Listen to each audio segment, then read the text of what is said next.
Hello, dear Nigerians. How are you doing? Hope your day is going very fine. I can talk about Nigeria and the unity of Nigeria. The only thing that will bring us from our knees to our feet is unity in Nigeria.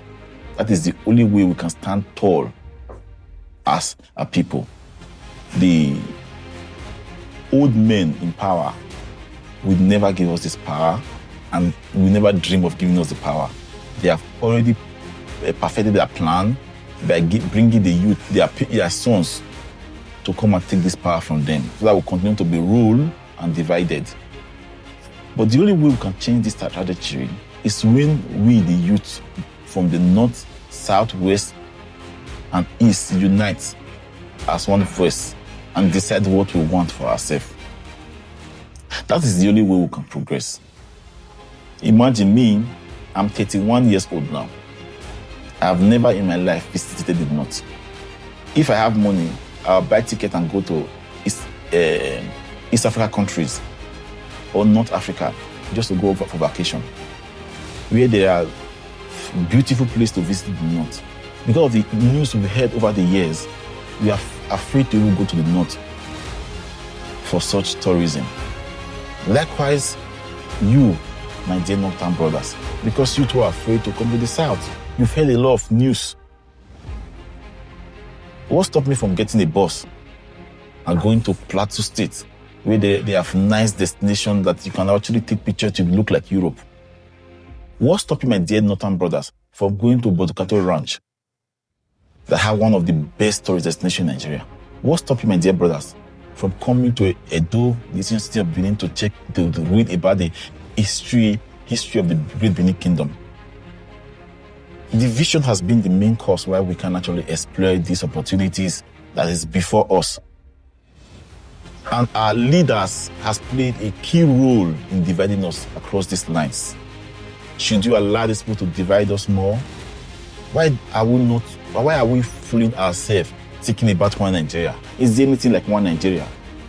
It has not been in the time of our parents. Currently, there is nothing like one Nigeria. But the only time we can actually achieve a one Nigeria is when we, the youth, come together and say, okay, we've gone through this path, we've walked through this path over the time. It has never yielded fruit for us. Why not we come towards this direction and build a country that we have something in common?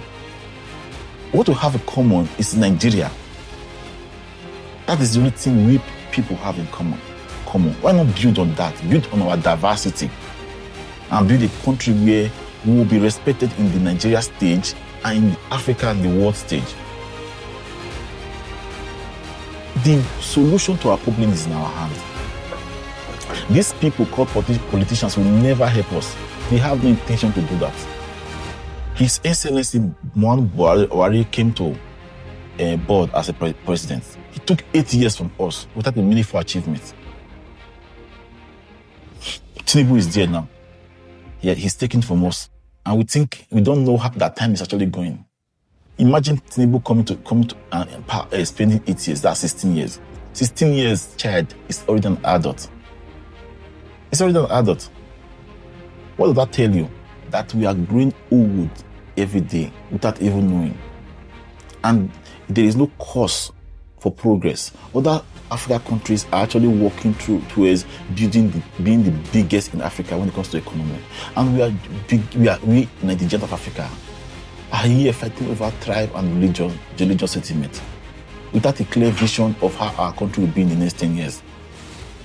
And the politicians are busy empowering themselves, marrying themselves, so that the wealth will remain in their circle, continue to impoverish us and turn us against ourselves. Have you not asked your cleric who actually tell you that we are the Satan's are your enemies? Have you not asked them where they get all the money they use to buy SUV and Jeep? These are the money from the evil proceeds from the politicians that is shared among themselves. This money is given to these clerics to enrich themselves so that they will divide us more. Same goes with the pastors. The reason why the politicians are not able to check the Nigeria pastor system is because they are also working with them. In other countries, churches are subject to laws, rules. A pastor cannot build churches all over everywhere in over those countries and every month expecting a kickback from those churches. It is not done every other countries. Even here in Rwanda, it is not done. A church is a free, a non-profit organization. They don't pay tax.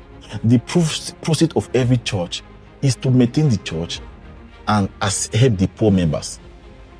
Not the other way around, when the money generated from the church is sent to the headquarters. For what? Church is not a business. It is a non-profit organization. This meant back from the Bible till now. That's how it's supposed to be. But the Nigeria system has turned it into a business. But the government can't check it because this pastor actually work for them. Most of these pastors work for them. Likewise, the Islamic clerics.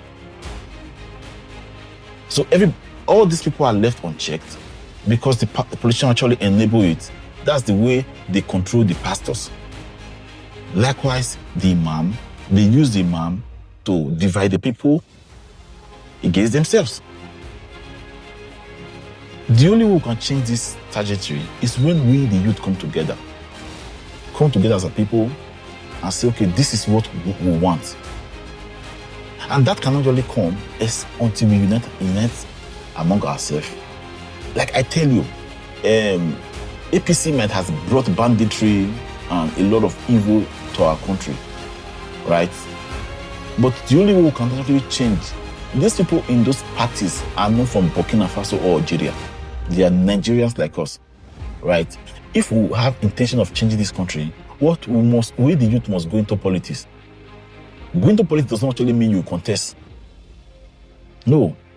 Be among the delegates that will choose the best candidate that will be those parties' flag bearers. Join any party of your choice. Being the light in that party. Being the light.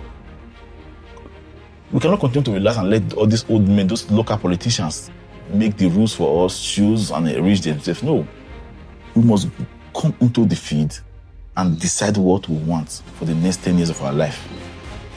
The next 10 years of our life as a people, if we determine, if we continue to beat around the bush like we have done in the last 10, 20 years, but we can actually take a stand now that will change our life for good, that will put us in the right track and change our futures, that will change life for our children and change the life for the next generation. Thank you and have a blessed day.